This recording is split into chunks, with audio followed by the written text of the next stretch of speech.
Vandaag is er deze week niet en daarom brengen we een aantal van onze beste verhalen opnieuw uit. Deze aflevering verscheen eerder op 12 mei. Vanaf de redactie van NRC het verhaal van vandaag. Mijn naam is Suzan.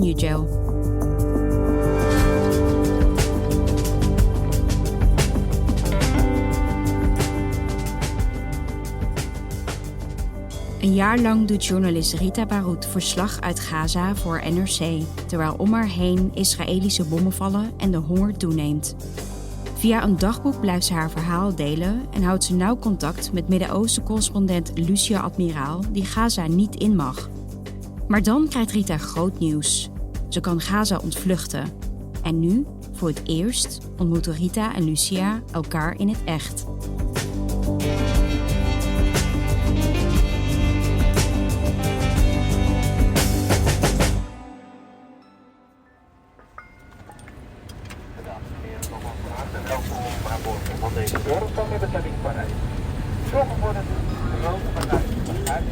Mijn naam is Lucia Admiraal. Ik ben Midden-Oosten-correspondent voor NRC vanuit Oost-Jeruzalem.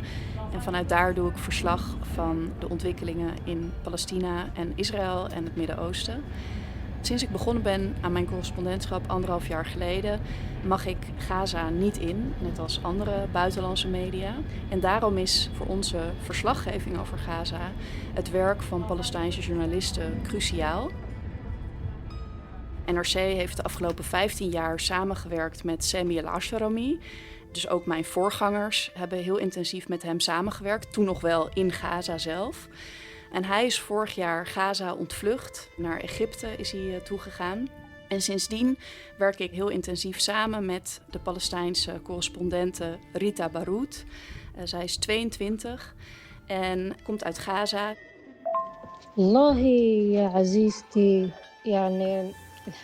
Omdat we elkaar niet persoonlijk konden ontmoeten, hebben we op andere manieren contact gehad. Sabah al-khair, Lucia. Afgelopen jaar hebben Rita en ik, omdat we elkaar natuurlijk niet konden zien, hebben we veel gebeld, gevideobeld, audioberichten uitgewisseld op dagelijkse basis. مرحبا ريتا كيفك شو أخبارك؟ أنا فكرت بس نكتب مقال بشكل. Ja, zo nam ze bijvoorbeeld vaak contact met mij op met ideeën voor verhalen. En sinds kort houdt ze ook voor NRC een dagboek bij. En haar laatste dagboek ging bijvoorbeeld over de honger in Gaza. Doordat Israël eigenlijk al 2 maanden Gaza volledig afsluit van humanitaire hulp. Today was supposed to be the day people returned to the north, but things didn't go as planned. Israel is refusing to let the displaced return to the north. Zij heeft in Gaza echt onder ongelooflijk moeilijke omstandigheden moeten werken. Onder constante bombardementen, een gebrek aan water, eten. Ze is zelf diverse keren ontheemd geraakt. En met echt gevaar voor eigen leven. Want sinds het begin van de Israëlische aanvallen op Gaza zijn er al meer dan 200 Palestijnse journalisten gedood. En zijn ook doelgericht aangevallen in Gaza.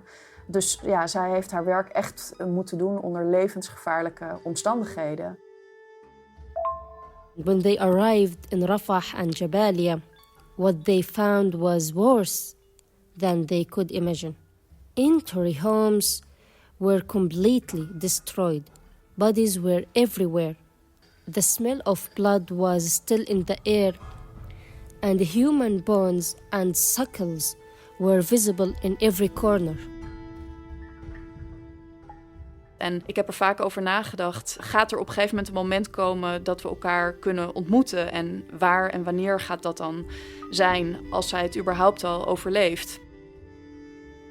Maar sinds 2 weken heeft zij met haar familie, haar vader, haar moeder en haar zusje, is ze gevlucht uit Gaza. Ze heeft kunnen wegkomen en is nu in Marseille in Frankrijk.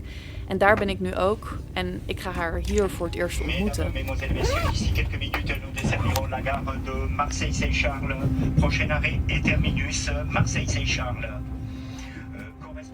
Where do you want to go? We need to go here. Oh, but it's only 100 meters, it says. Here. Moeten we Rita even bellen, denk je? Ja, hij zegt dat we er hier in moeten, maar dat... Hey Rita. يس لسه ما وصلتوا صح؟ وصلنا بس مش عارفين كيف ندخل. Maar ze had het over een gele auto, dus ik zie hier wel een gele auto, maar ik weet niet of ze dat... Ze zegt dat ze er daar aankomt. Rita? En ik had eigenlijk niet verwacht dat we elkaar nu ineens persoonlijk zouden kunnen zien. Na zo lang op afstand te hebben samengewerkt in Frankrijk. Hey Rita. Hey. شو أخبارك؟ ما تخيلتش إن أنا أشوفك هون.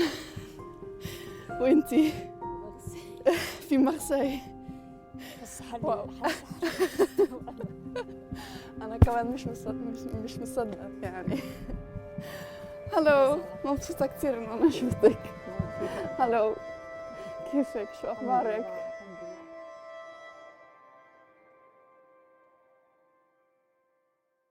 So Rita, we are here in Marseille. We still can't believe it, I think, that we're sitting here opposite each other to record a podcast. Normally we speak Arabic, but we will do this in English for the podcast. Ask me whatever you want. So maybe you can tell a little bit who you are and who you worked for, what kind of work you have been doing. Okay, so this is Rita Baroud. I am 22. Oh my God, when I say like I am 22, I feel like I am old. Because like when I said I am 22, I feel like, no, I am 20. Like the war started when I was 20 and I became a journalist when I was only 20. So it's been 2 years now. Oh my God. So yeah, I don't know what to say or how to introduce myself, because Rita now, it's not like Rita before the 7th of October. My life before the 7th of October was extremely simple and extremely different, because I was just a normal girl who wanted to just graduate from the university. And you were studying French. Yeah, I was studying French. So, yeah, I was living my life with my family, seeing my friend every weekend, like normal life. Okay, I know that in Gaza you can't have this normal life, but at least I tried to have this normal life. But you know, in Gaza, you can lose everything in just less than 1 second. So at the beginning of the 7th of October,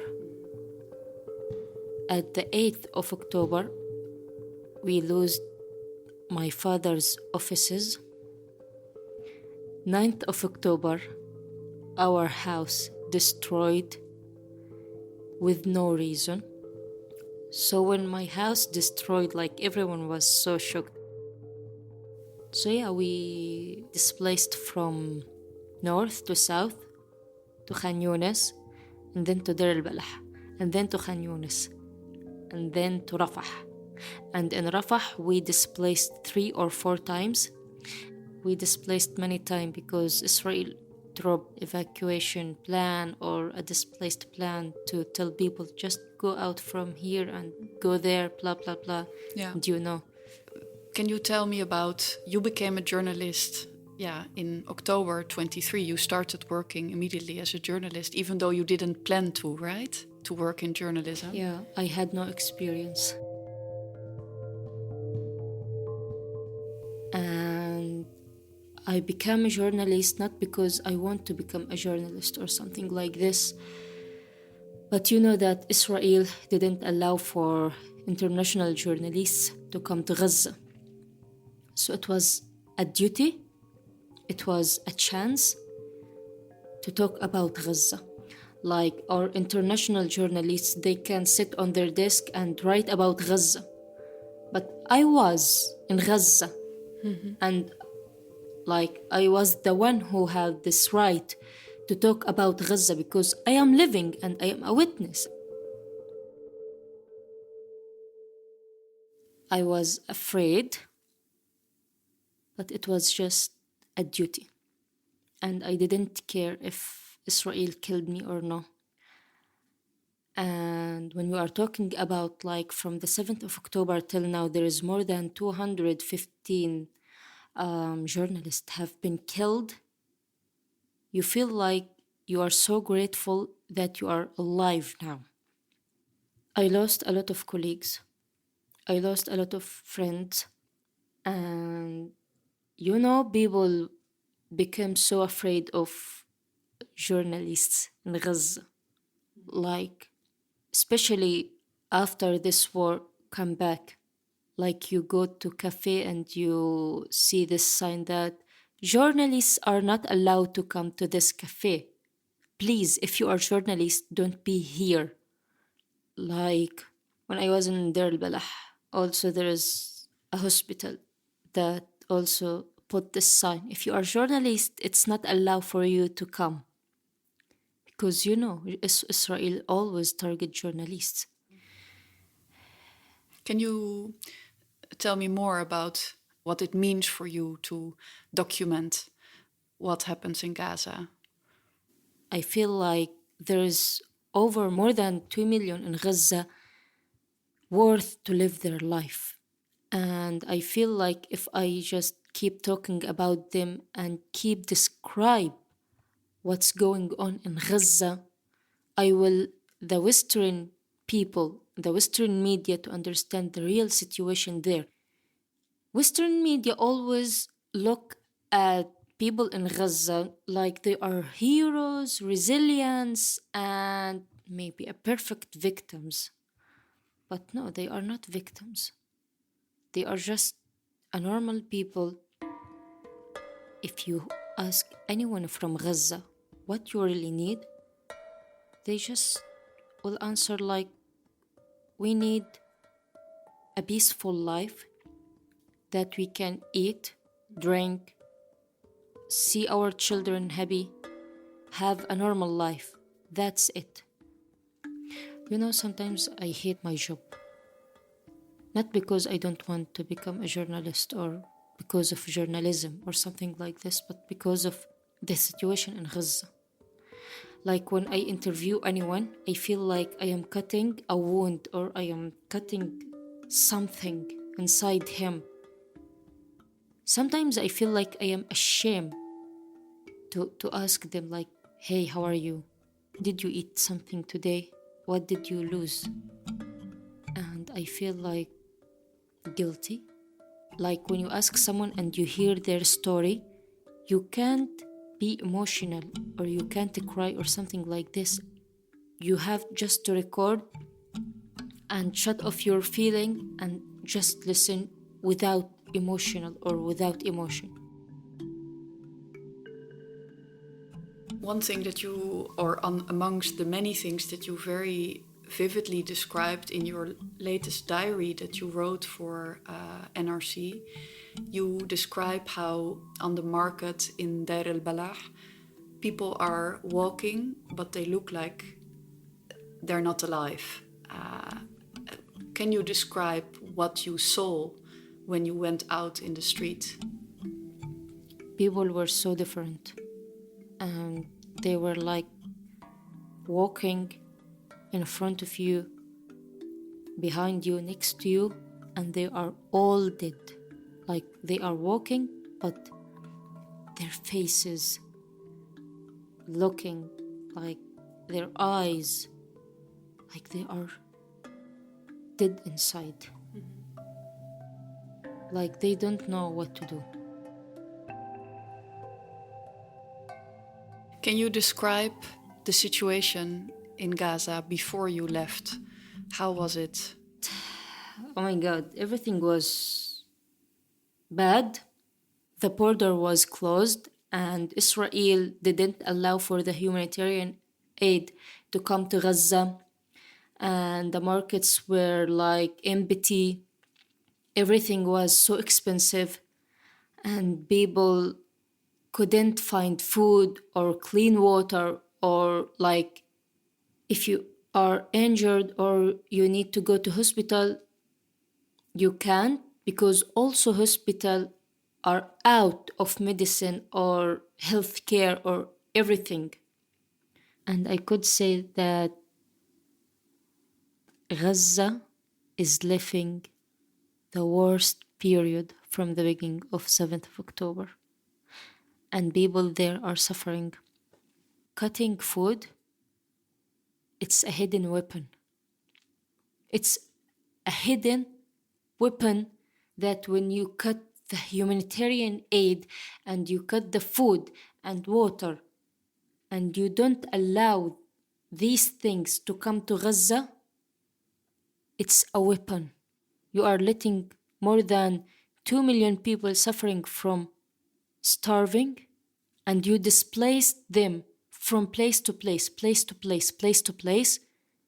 Genocide in Gaza, it's not about killing people. Genocide in Gaza, it's about doing unbelievable things against a human. Maybe you can tell me, Yeah. how were you able to leave suddenly? So at the beginning, I thought it was like not real, because it's impossible these days for anyone to leave from Gaza. But the French consul have been like working on this for more than 1 year and a half. And in the beginning of April, they contact us. And I still remember when my father called me to tell me that the French consul talked to me and we will evacuate soon. And the first thing I told him, like, no, I'm not going to leave Gaza. Not now. Like, okay, I need to leave Gaza, but not now. Because Gaza need me. And I still remember that feeling when I cried like a child or like a baby, that just leave you and my mother and my sister, and I can handle myself here in Gaza alone. Because I was thinking only about like, it's not the right time to evacuate from Gaza. And you have to know that at that time, when they contact us, everything in Gaza was going like worse and worse, like day by day. Everything was extremely bad.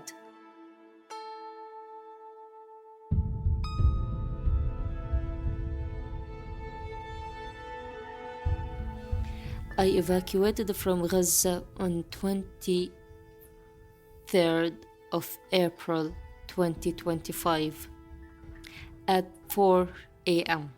So we evacuate from Karam Shalom. Karam Shalom is in Rafah. And when I saw Rafah while evacuation, I couldn't recognize anything. When we were in Rafah, it was like seeing hell in front of your eyes. Rubble were everywhere. No houses at all. And when I said at all, like I swear, there is nothing left in Rafah. They burned everything. There is no roads, no house, nothing, like literally nothing. And when you are in Rafah, you are able to see the Israeli flag everywhere. And this was killing me slowly inside, like you are seeing the Israeli flag everywhere and you are not able to do anything. And it's like a sign that even if you are going to evacuate or to survive, this is the last thing you will see in Gaza, the Israeli flag.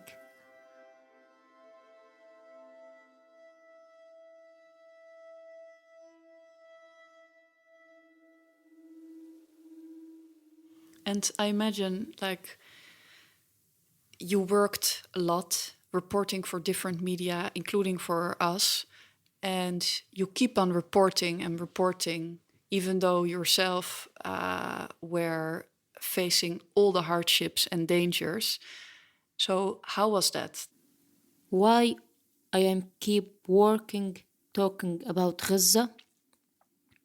Because I still, unfortunately, believe that maybe in the end, words can change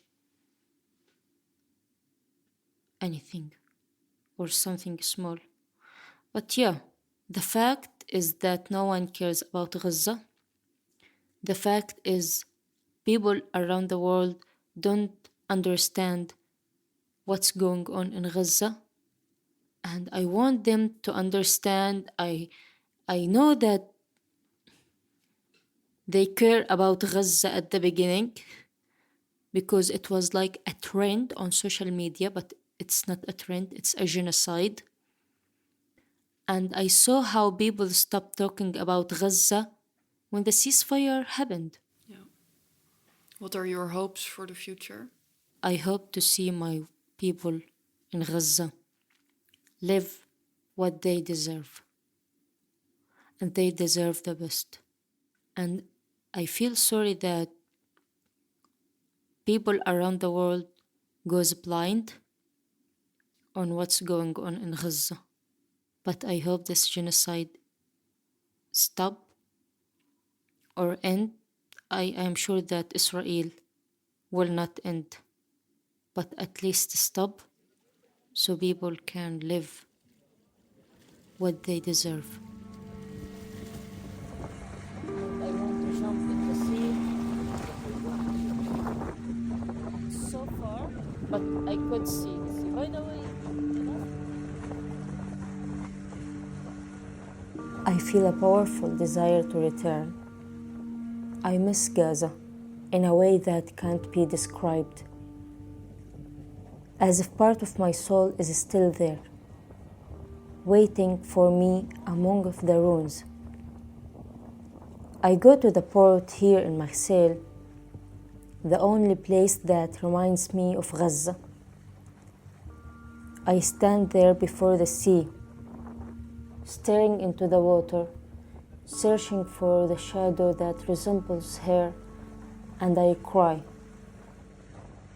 And no one calls this survival, because I know, as do all who have seen what I've seen, that this is not survival, but another kind of death.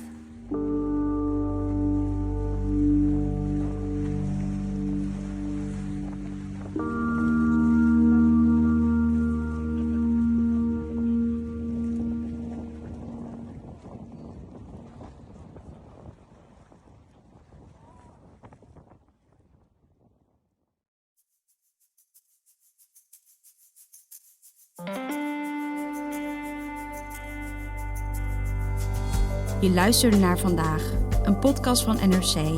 1 verhaal, elke dag. Deze aflevering werd gemaakt door mijzelf, Henk Ruigrok van der Werven, Edo Havinga en Bas van Win. Coördinatie Igna Schoot en eindredactie door Nina van Hattem.